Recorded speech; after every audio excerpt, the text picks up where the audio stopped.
Hello बच्चों, मैं doctor Sunita Nandal कक्षा 10th के लिए कृतिका भाग 2 का दूसरा पाठ लेकर आई हूँ। जॉर्ज पंचम की नाक, जिसके लेखक है कमलेश्वर। जॉर्ज पंचम की नाक एक कहानी है उस समय की भारतीय सरकार की मानसिकता को प्रकट करती है। वर्षों से हम जिनके गुलाम रहे, उन अंग्रेजों के भारत से चले जाने के बाद भी हमारी स्वतंत्रता की मानसिकता बनी हुई है। ब्रिटेन की ठसक इतनी है कि वहाँ की रानी एलिजाबेथ भारत आने पर हम अपनी सभी प्रक्रियाओं को छोड़ करके उनके आने की स्वागत की तैयारी करते हैं। उनके सारे स्वागत में सारी सरकार, पूर्ण सरकारी तंत्र लग जाता है। जॉर्ज पंचम की टूटी नाक को लगाने के लिए अपनी नाक काटने को तत्पर दिखाई देने लगते हैं। इस प्रकार ये कहानी व्यंग्य प्रधान कहानी है। कहानी सुनिए क्या है। ये बात उस समय की है जब इंग्लैंड की रानी एलिजाबेथ द्वितीय में अपने पति के हिंदुस्तान पधारने वाली थी।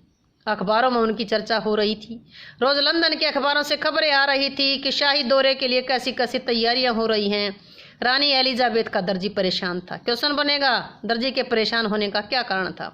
हिंदुस्तान, पाकिस्तान, नेपाल के दौरे पर रानी कब क्या पहनेगी। उनका सेक्रेटरी और शायद जासूस भी उनके पहले ही इस महाद्वीप का तूफानी दौरा करने वाला था। आखिर कोई मजाक तो था नहीं। जमाना चूंकि नया था, फौज फाटे के साथ निकलने के दिन बीत चुके थे, इसलिए फोटोग्राफरों की फौज तैयार हो रही थी। इंग्लैंड के अखबारों की कतरनें हिंदुस्तानी अखबारों में दूसरे दिन चिपकी नजर आती थी, मतलब एज इट इज उनकी खबरें।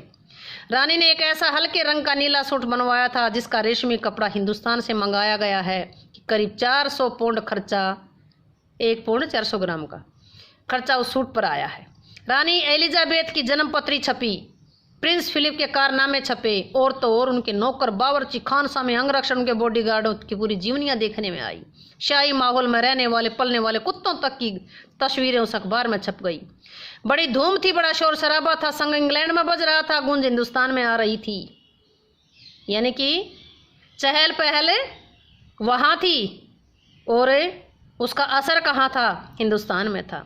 इन खबरों से हिंदुस्तान में सनसनी फैल रही थी। राजधानी में तहलका मचा हुआ था। जो रानी 5,000 रुपये का रेशमी सूट पहन करके पालम के हवाई अड्डे पर उतरेगी, उसके लिए कुछ तो होना ही चाहिए। कुछ क्या, बहुत कुछ होना चाहिए। जिसके बावर्ची पहले महायुद्ध में जान हथेली पर लेकर लड़ चुके हैं, उनकी शान शौकत के क्या कहने। और वही रानी दिल्ली आ रही है। नई दिल्ली ने अपनी तरफ देखा, बेखास्ता, यानी कि स्वाभाविक रूप से मुंह से निकल गया, वह आए हमारे घर खुदा की रहमत, कभी हम उनको कभी अपने घर को देखते। और देखते देखते नई दिल्ली का काया पलट होने लगा। और करिश्मा तो ये था कि किसी ने किसी से नहीं कहा, किसी ने किसी को नहीं देखा। सड़कें जवान हो गई, बुढ़ापे की धूल साफ हो गई। इमारतों ने नाजनीनों की तरह, यानी कोमल अंगिनी की तरह श्रृंगार किया। लेकिन एक बड़ी मुश्किल पेश थी, वो थी जॉर्ज पंचम की नाक। नई दिल्ली में सब कुछ था, सब कुछ होता जा रहा था, सब कुछ हो जाने की उम्मीद थी, पर जॉर्ज पंचम की नाक बड़ी मुसीबत थी। नई दिल्ली में दिल्ली में सब था, सिर्फ नाक नहीं थी। इस नाक की भी एक लंबी कहानी है। इस नाक के लिए बड़े तहलके मचे थे। किसी वक्त आंदोलन हुए थे, राजनीतिक पार्टियों ने प्रस्ताव पास किए थे, चंदा जमा किया था, कुछ नेताओं ने भाषण दिए, गर्मा गर्म बहसें हुई, अखबारों के पन्ने रंग गए थे। बहस इस बात पर थी कि जॉर्ज पंचम की नाक रहने दी जाए या हटा दी जाए। और जैसा कि हर राजनीतिक आंदोलन में होता है, कुछ पक्ष में थे, कुछ विपक्ष में थे। ज्यादातर लोग चुप थे। चुप रहने वालों की ताकत दोनों तरफ थी, पक्ष में भी और विपक्ष में भी। ये आंदोलन चल रहा था। जॉर्ज पंचम की नाक के लिए हथियारबंद पहरेदार तैनात कर दिए गए थे। क्या मजाल कि कोई उनकी नाक तक पहुंच जाए, सुरक्षा में पहरेदार लगा दिए। हिंदुस्तान में जगह जगह ऐसी कई नाकें खड़ी थी जिस तक लोगों के हाथ पहुंच गए। उन्हें शान शौकत के साथ उतार कर अजायब घरों, म्यूजियमों में पहुंचा दिया गया। कहीं कहीं तो शाही लाटों की नाकों के लिए गुरिल्ला युद्ध होता रहा। उसी जमाने में यही हादसा हुआ। इंडिया गेट के सामने वाली जॉर्ज पंचम की लाट की नाक एकाएक अचानक गायब हो गई।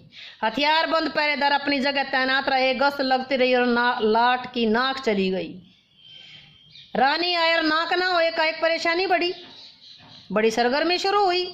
देश के खैर का वहाँ भला चाहने वालों की एक मीटिंग बुलाई गई, मसला पेश किया गया, क्या किया जाए। वहाँ सभी सहमत थे, अगर ये नाक नहीं है तो हमारी भी नाक नहीं रह जाएगी। नाक रहना मुहावरा है, सम्मान होना, नाक ना रहना, इज्जत ना रहना। उच्च स्तर पर मशवरे सलाह मशवरे हुए, दिमाग खरोंचे गए, सोचा गया, तय किया गया कि हर हालत में इस नाक का होना बहुत जरूरी है। तय होते ही एक मूर्तिकार को हुक्म दिया गया कि फौरन दिल्ली में हाजिर हो। मूर्तिकारियों तो कलाकार था, पर जब पैसे से लाचार था, आते उसने हुक्कामों के चेहरे देखे, अजीब परेशानी देखी। उन लोगों पर कुछ लटके, उन चेहरों पर कुछ लटके, कुछ उदास, कुछ बदहवास थे। उनकी हालत देखकर लाचार कलाकार की आंखों में आंसू आ गए। तभी एक आवाज सुनाई दी, मूर्तिकार, जॉर्ज पंचम की नाक लगानी है। मूर्तिकार ने सुना, जवाब दिया, नाक लग जाएगी, पर मुझे ये मालूम होना चाहिए कि लाट कब कहाँ बनी, इस लाट के लिए पत्थर कहाँ से लाया गया। सब हुक्कामों ने एक दूसरे की तरफ ताका। एक की नजर ने दूसरे से कहा, यह बताने की जिम्मेदारी तुम्हारी है। खैर मसला हल हुआ। एक कलर को फोन किया गया, इस बात की पूरी छानबीन करने का काम दिया गया। पुरातत्व विभाग की फाइलों के पेट चीरे गए, कुछ भी पता नहीं चला। कलर ने लौटकर कमेटी के सामने कांपते हुए बयान किया, सर मेरी खता माफ हो, क्षमा करें, फाइलें सब कुछ हजम कर चुकी है। हुक्कामों के चेहरों पर उदासी के बादल छा गए कि अब क्या होगा। एक खास कमेटी बनाएगी, उसके जिम्मे यह काम दे दिया गया कि जैसे भी हो यह काम होना चाहिए और इस नाक का दारमदार आप पर है, मतलब काम करने की जिम्मेदारी। आखिर मूर्तिकार को फिर बुलाया गया, उसने मसला हल कर दिया। वो बोला कि पत्थर की किस्म का ठीक पता नहीं चला तो परेशान मत होइए, मैं हिंदुस्तान के हर पहाड़ पर जाऊंगा, ऐसा पत्थर खोज कर लाऊंगा। कमेटी के सदस्यों की जान में जान आई। सभापति ने चलते चलते गर्व से कहा कि ऐसी क्या चीज है जो हिंदुस्तान में मिलती रही, हर चीज इस देश के गर्भ में छिपी है। जरूरत खोज करने की है, खोज करने के लिए मेहनत करनी होगी, इस मेहनत का फल हमें मिलेगा, आने वाला जमाना खुशहाल होगा। एक छोटा सा भाषण फौरन अखबारों में छप गया। मूर्तिकार हिंदुस्तान के पहाड़ी प्रदेशों, पत्थरों की खानों के दौरों पर निकल पड़ा। कुछ दिन बाद वह हताश लौटा, उसके चेहरे पर लानत बरस रही थी। उसने सिर लटकाकर खबर दी कि हिंदुस्तान का चप्पा चप्पा खोज डाला, पर इस किस्म का पत्थर कहीं नहीं मिला, ये पत्थर तो विदेशी है। सभापति ने गुस्से में आकर के कहा, लानत हमारी अकल पर, विदेशों की सारी चीजें हम अपना चुके, दिल यहाँ व्यंग्य है, सारी चीजें अपना चुके, दिल दिमाग तौर तरीके रहन सहन। जब हिंदुस्तान में बाल डांस तक मिल जाता है तो पत्थर क्यों नहीं मिल सकता। मूर्तिकार चुप खड़ा। सहसा उसकी आंखों में चमक आई। उसने कहा कि एक बात मैं कहना चाहूंगा, लेकिन इस शर्त पर कि ये बात अखबार वालों को तक ना पहुंचे। सभापति की आंखों में चमक आ गई। चपरासी को हुक्म हुआ कि कमरे के सारे दरवाजे बंद कर दे। तब मूर्तिकार ने कहा कि देश में अपने नेताओं की मूर्तियां भी हैं, अगर इजाजत हो और आप लोग ठीक समझे तो मेरा मतलब है तो जिसकी नाक इस लाट पर ठीक बैठे उसे उतार लिया जाए, मतलब अपने देश की मूर्तियों की। सबने सबकी तरफ देखा, सबकी आंखों में एक पल के लिए बदहवासी के बाद खुशी तैरने लगी। सभापति ने धीमे से कहा, लेकिन बड़ी होशियारी से, और मूर्तिकार फिर देश के दौरे पर निकला। जॉर्ज पंचम की खोई हुई नाक का नाप उसके पास था। दिल्ली से बंबई पहुंचा। दादा भाई नौरोजी गोखले, तिलक, शिवाजी, कांवस जी, जहांगीर, सबकी नाकें उसने टटोली, नापी और गुजरात की ओर भागा। गांधी जी, सरदार पटेल, विठल भाई पटेल, महादेव देसाई की मूर्तियों को परखा। बंगाल की ओर चला गया। गुरुदेव रविंद्रनाथ टैगोर, सुभाष चंद्र बोस, राजा राम मोहन राय आदि को भी देखा। नाप जोक की बिहार की तरफ चला। बिहार होता उत्तर प्रदेश की ओर आया। चंद्रशेखर आजाद, बिस्मिल्लाह खां, मोतीलाल नेहरू, मदन मोहन मालवीय की लाटों के पास गया। घबराहट में मद्रास भी पहुंचा। सत्यमूर्ति को देखा। मैसूर, केरल भी गया। सभी प्रदेशों का दौरा करता पंजाब पहुंचा। लाला लाजपत राय, भगत सिंह की लाटों के विषय सामना हुआ। आखिर दिल्ली पहुंचा और उसने अपने मुश्किल बयान की, पूरे हिंदुस्तान की प्रक्रिया कराया। सब मूर्तियां देखाया, सबकी नाकों का नाप लिया, पर जॉर्ज पंचम की इस नाक से सबकी बड़ी निकली। सुनकर सब हताश हो गई, झुंझलाने लगे। मूर्तिकार ने धैर्य बंधाते हुए कहा कि आगे का सुना है कि बिहार सेक्रेटेरिएट के सामने सन 1942 में शहीद होने वाले बच्चों की मूर्तियां स्थापित की। शायद बच्चों की, मतलब नेताओं की नाक तो, इनकी तो नाक तो बड़ी थी, देशभक्तों की तो सुना है उन बच्चों की नाक, शहीद होने वाले बच्चों की जो मूर्तियां हैं उनकी नाक उसमें फिट बैठ जाए। ये सोचकर वहां भी पहुंचा। उन बच्चों की नाकें भी इससे कहीं बड़ी बैठती है। अब बताइए मैं क्या करूं।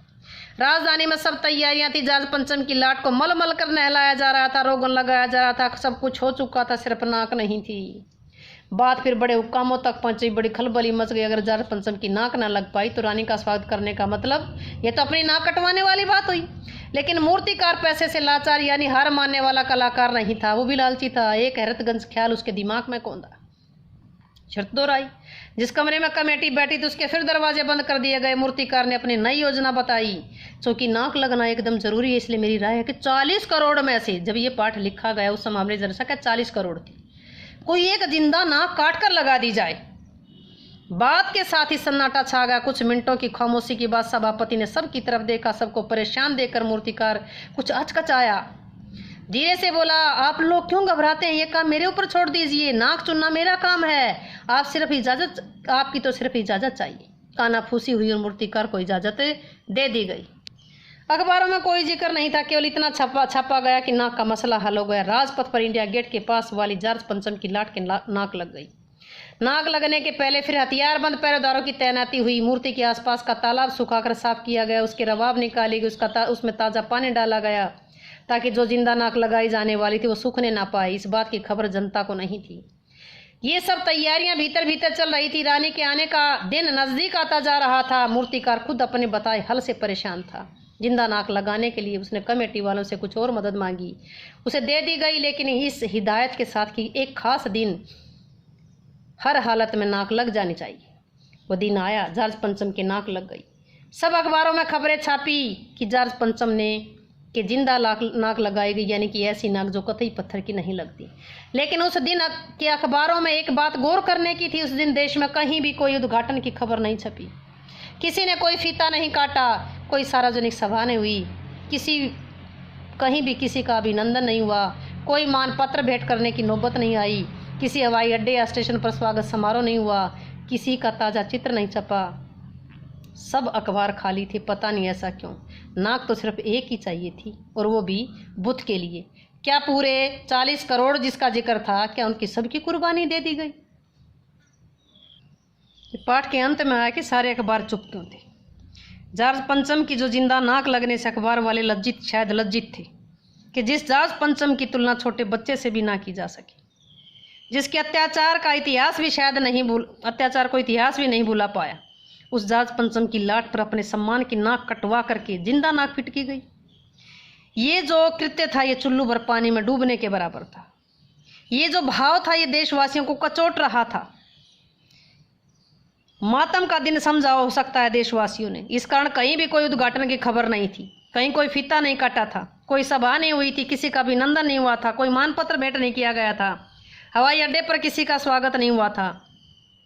ये दिन भारतीयों के लिए आत्मसम्मान पर चोट करने वाला था। इसलिए उस दिन सारे अखबार खाली थे, क्योंकि उन्हें अफसोस हो रहा था कि जिसने भारत को लूटा, भारत पर अत्याचार किए, और उसी की नाक के लिए हम अपने जिंदा जो हैं